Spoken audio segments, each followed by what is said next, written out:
Para a maioria das pessoas, o inferno se resume a fogo e sofrimento. Mas, e se eu te dissesse que a descrição que o próprio Jesus fez do inferno é tão terrivelmente detalhada que deixou até os líderes religiosos da sua época aterrorizados? Pense nisto. Nos evangelhos, Jesus falou mais sobre o inferno do que sobre o céu. Por que ele faria isso? A verdade é que ele viu algo tão catastrófico, tão devastador para a eternidade, que sentiu uma urgência que não o deixava parar de alertar as pessoas. A cada dia, cerca de 150 mil pessoas deixam este mundo. E se seguirmos o que Jesus nos disse, a maioria delas está a caminho de um lugar de tormento que mal conseguimos imaginar. E aqui vem a parte que mais choca. Muitas dessas pessoas não são quem você esperaria. São pessoas que frequentaram a igreja, que ouviram falar de Jesus, mas que, por algum motivo, não criaram a conexão pessoal e verdadeira que ele esperava. Hoje, você vai descobrir exatamente o que o Filho de Deus revelou sobre o inferno, e as palavras dele vão te deixar sem reação. A partir do momento em que alguém dá seu último suspiro e sua alma se separa do corpo, se essa pessoa não aceitou Jesus Cristo como seu Senhor e Salvador, ela se encontra, instantaneamente, em um lugar cuja realidade é tão terrível que não existem palavras para descrever. Em Lucas, capítulo 16, Jesus nos conta a história de um homem rico e de um mendigo chamado Lázaro. E atenção, isso não é uma simples parábola. Jesus usa nomes e descreve acontecimentos como se fossem reais. Quando o homem rico morre, ele se vê no inferno. A primeira coisa que ele sente é um tormento em meio às chamas. Mas preste atenção no que ele diz. Estou atormentado nesta chama. A palavra que Jesus usa aqui no original grego é basanizo, que significa ser torturado, ser afligido com dores terríveis. Essa é a mesma palavra usada para descrever as formas mais severas de angústia física e mental. O homem rico não estava apenas desconfortável, ele estava vivenciando uma tortura que não tinha fim. Pense na pior dor que você já sentiu na vida. Talvez um osso quebrado, uma crise de rins ou a dor de perder alguém que você amava. Agora, imagine essa dor multiplicada por 1000. E sem parar, sem alívio, sem remédio, sem a chance de desmaiar para escapar. Isso é apenas o começo do que Jesus descreveu. Mas é aqui que a história fica ainda mais horripilante. O homem rico implora a Abraão que envie Lázaro para molhar a ponta do dedo na água e refrescar sua língua, porque ele estava sendo atormentado pelas chamas. Apenas uma gota d'água. Era tudo o que ele pedia. Uma única e mísera gota para ter um segundo de alívio daquela agonia queimante. E a resposta é não. Abraão explica que existe um abismo intransponível entre o céu e o inferno. Ninguém pode cruzar. E isso revela algo arrepiante sobre o inferno. Não se trata apenas do tormento físico. Trata-se da desesperança total e eterna. Nesta vida, não importa o quão ruins as coisas fiquem, sempre existe a esperança de que o amanhã possa ser melhor. No inferno, não existe amanhã. Não existe nem mesmo um relógio para te dizer que horas são. Aqui na Terra, quando estamos preocupados, podemos desabafar com alguém e nos sentir um pouco melhor. Mas no inferno isso não existe. Lá existe apenas a consciência esmagadora de que aquele tormento nunca, jamais vai acabar. E Jesus não parou por aí. Em Mateus, capítulo 8, ele descreveu o inferno como um lugar de trevas exteriores, onde haverá choro e ranger de dentes. Vamos analisar isso porque cada palavra aqui é carregada de um peso aterrorizante. Primeiro, trevas exteriores. Tente imaginar isso. A escuridão que conhecemos na Terra é simplesmente a ausência de luz. Mesmo na noite mais escura, no lugar mais remoto, nossos olhos se ajustam, vemos as silhuetas, a luz fraca das estrelas ou da lua. Aquela escuridão ainda faz parte do nosso mundo. A escuridão sobre a qual Jesus fala é outra coisa. A palavra exteriores sugere que é uma escuridão fora da criação, fora da ordem, fora da presença de Deus, que é a própria luz. Não é uma ausência de luz, é uma presença de escuridão. Uma escuridão tão absoluta, tão pesada, que ela pode ser sentida como um manto sufocante. É uma escuridão que pressiona seus pulmões, que isola você de uma forma que a solidão terrestre nem consegue arranhar. É um isolamento sensorial completo, onde você está sozinho com seus pensamentos, sua dor e seu arrependimento em um vazio infinito e opressor. Imagine estar cego, não por uma falha nos seus olhos, mas porque não existe um único fóton de luz para eles captarem, e ao mesmo tempo, sentir as chamas que te consomem sem te iluminar. E então, Jesus acrescenta que neste lugar haverá choro e ranger de dentes. Essa não é uma expressão poética para tristeza, é uma descrição de duas reações distintas e simultâneas. O choro não é o lamento suave da perda, é o som agudo e desesperado do arrependimento esmagador.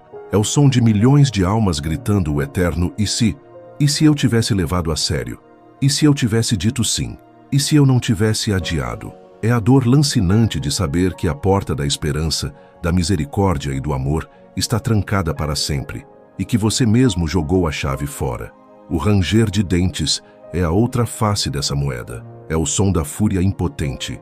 É a raiva contra si mesmo, a frustração absoluta com as próprias escolhas, a revolta contra a justiça da própria condenação. É uma reação física a uma dor espiritual tão intolerável que o corpo, mesmo em seu estado eterno, se contorce em uma agonia furiosa. É a expressão máxima da angústia, de quem perdeu tudo e não tem a quem culpar, senão a si mesmo por toda a eternidade. Mas talvez o detalhe mais aterrorizante da descrição de Jesus esteja em Marcos, capítulo 9, onde ele repete por 3 vezes a frase: onde o seu verme nunca morre e o fogo nunca se apaga. Vamos focar nesse verme. A imagem é chocante de propósito. Naquela cultura, o verme era o símbolo máximo da decomposição e da vergonha, o que se alimentava dos corpos no vale de Rinom, o lixão de Jerusalém que queimava sem parar.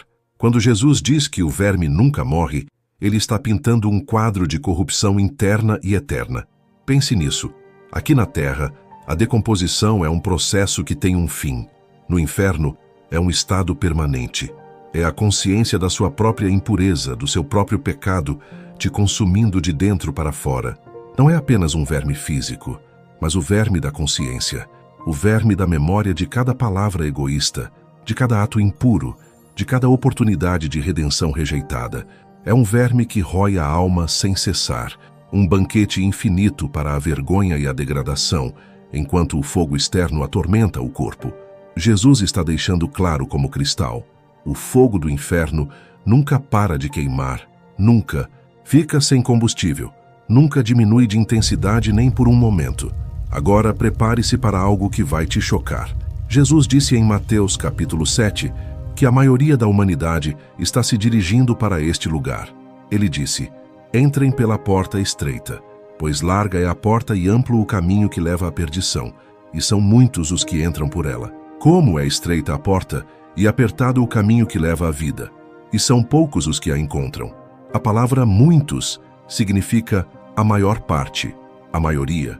Jesus está nos dizendo que a maioria das pessoas, não apenas as muito más, mas a maioria, está no caminho para o inferno.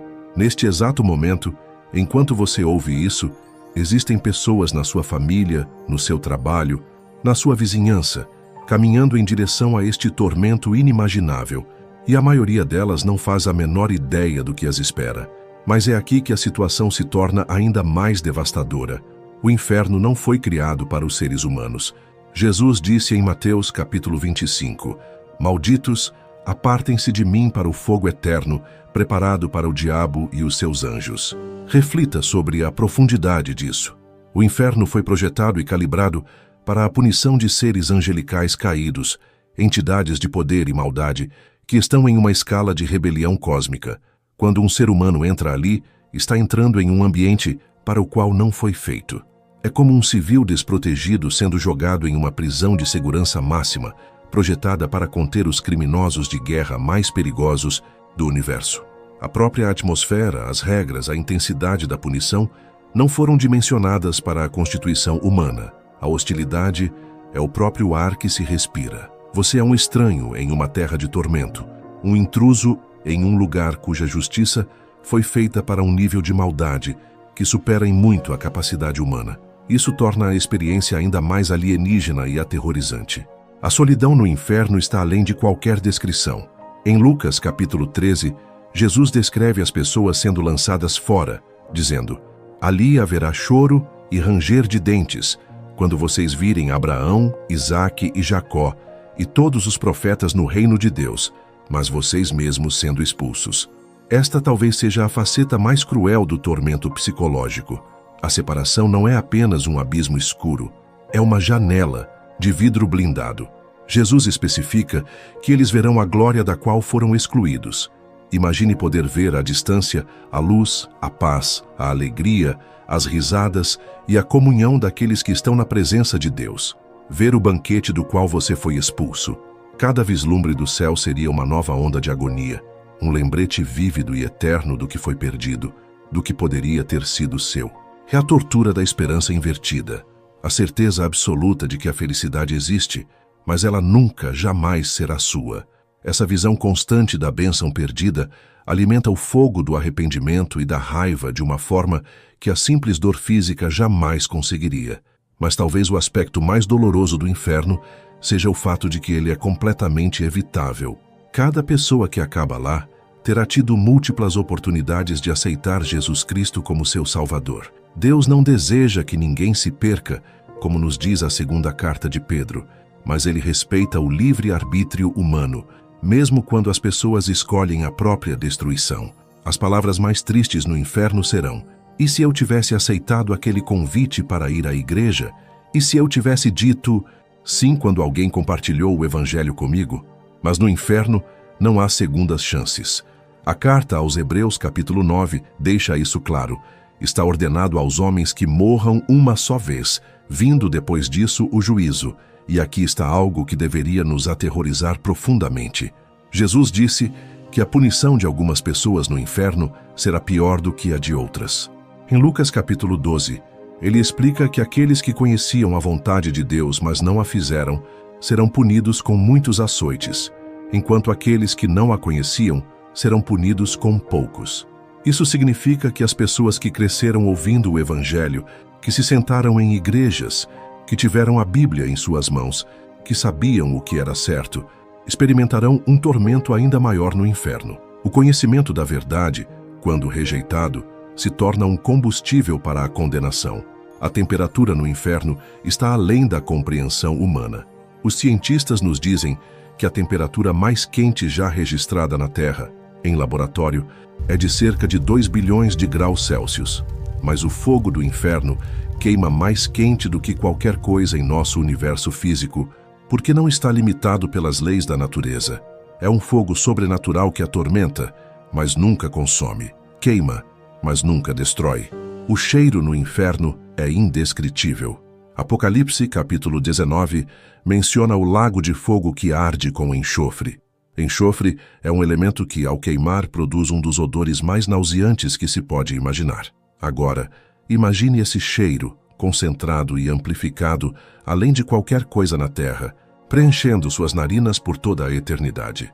Os sons do inferno são igualmente horríveis. O choro e o ranger de dentes que Jesus descreveu criam uma sinfonia de angústia que nunca para.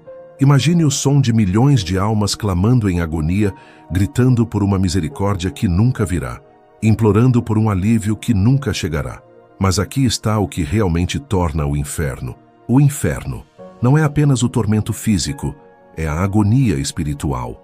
No inferno, as pessoas estão completamente separadas de Deus, que é a fonte de todo o amor e de toda a bondade. Tudo de bom que temos nesta vida, um dia de sol, um gesto de gentileza, uma risada, vem da graça de Deus. No inferno, essa graça é completamente retirada. Não há amor, não há bondade, não há beleza, não há esperança. É puro mal, puro ódio, puro desespero. A ausência de Deus cria um vácuo espiritual preenchido apenas por escuridão e tormento. E a memória, no inferno, permanece intacta. O homem rico na história de Jesus se lembrou de seus irmãos e se preocupou com o destino eterno deles. Isso significa que no inferno, as pessoas se lembram de cada oportunidade que tiveram de aceitar a Cristo e que escolheram rejeitar. Elas se lembram de cada mensagem do Evangelho que ouviram, de cada amigo cristão que tentou lhes mostrar o caminho, de cada momento em que sentiram Deus as chamando para a salvação. Isso cria um tormento mental que pode ser ainda pior do que a dor física. Imagine passar a eternidade revivendo cada momento em que você escolheu o pecado em vez da retidão, cada vez que você rejeitou o amor de Deus, cada oportunidade de salvação que você jogou fora. O arrependimento seria absolutamente esmagador. Mas aqui está a verdade mais chocante de todas. O inferno é apenas o começo. Apocalipse, capítulo 20, descreve o juízo final, onde a morte e o inferno são lançados no lago de fogo. O lago de fogo é o destino final, e é ainda pior do que o inferno. É descrito como a segunda morte, um lugar de tormento que faz o inferno parecer um lugar de férias. Neste exato momento, você tem a oportunidade de evitar este destino inimaginável. A carta aos Romanos, capítulo 10, nos diz exatamente como: se você confessar com a sua boca que Jesus é Senhor e crer em seu coração que Deus o ressuscitou dentre os mortos, você será salvo. Pois com o coração se crê para a justiça e com a boca se confessa para a salvação. É simples assim, mas requer uma escolha. Você deve confessar Jesus como Senhor, não apenas como Salvador, mas como o governante absoluto da sua vida.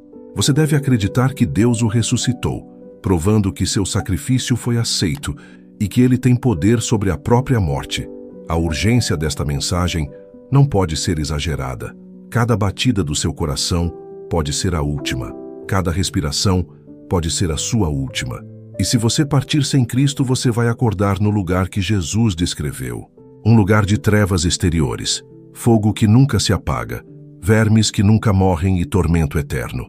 Mas se você aceitar a Cristo agora mesmo, você terá a promessa do próprio Jesus em João, capítulo 5. Em verdade vos digo que quem ouve a minha palavra e crê naquele que me enviou tem a vida eterna, e não entrará em condenação, mas passou da morte para a vida. A escolha é sua, mas a janela de oportunidade não ficará aberta para sempre. Escolha a vida, escolha Cristo, escolha evitar o horror que Jesus descreveu com tantos detalhes, porque Ele te ama demais para deixar que você tropece no inferno sem estar preparado. Obrigado por assistir. Se você gostou deste vídeo e quer ver mais conteúdos como este, sinta-se à vontade para se inscrever em nosso canal.